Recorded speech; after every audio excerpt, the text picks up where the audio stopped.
لچار آلیین ولت لترکیه پشگیری تداین اپراسیون طوفان اقصی بینر عزیز یا فلسطین بتایبتی جی لکدره لچولگه لبینگوله مردینه لوانه العزیزه سرته باجار من جدا جدا برنامه تایبت هاتن حاضر کرنه دستک و پشگیری خو ولاتی ما دیساج بو گله فلسطینه دان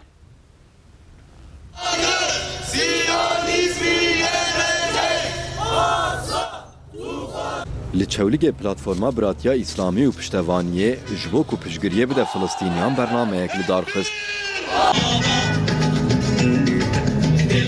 اندامین پلتفرم نونرین سازیین سویل و گلک ولاتی جویان و داخویانیا چاپمنیه هات خوندن.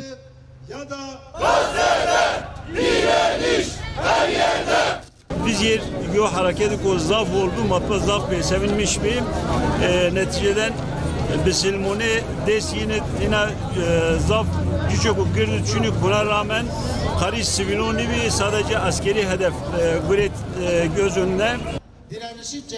پشتی خواندنا داخویانیه جبو فلسطینیان دا آهاتن کرن و برنامه قدیا.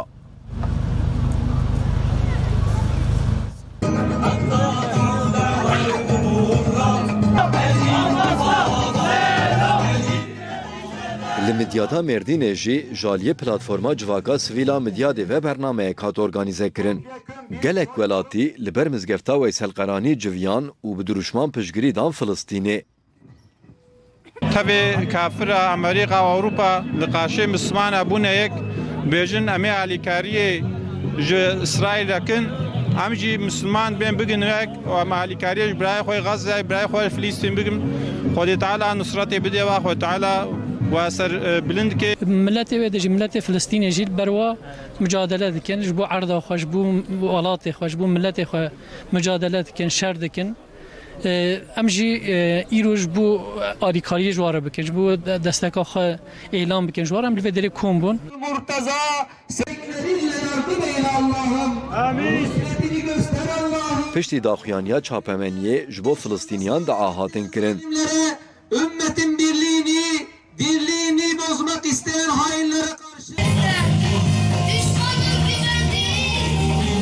لوانه جی ولاتیان پشگری دا اپراسیونا طوفانا اقصای یا فلسطینی. گلک ولاتی لقلاوانه جویان و دوور بوسایتان حتی ناوندا باجر قنوای چه کرن. ولاتی پشر لمزگفتا حضرت عمر لهف جویان.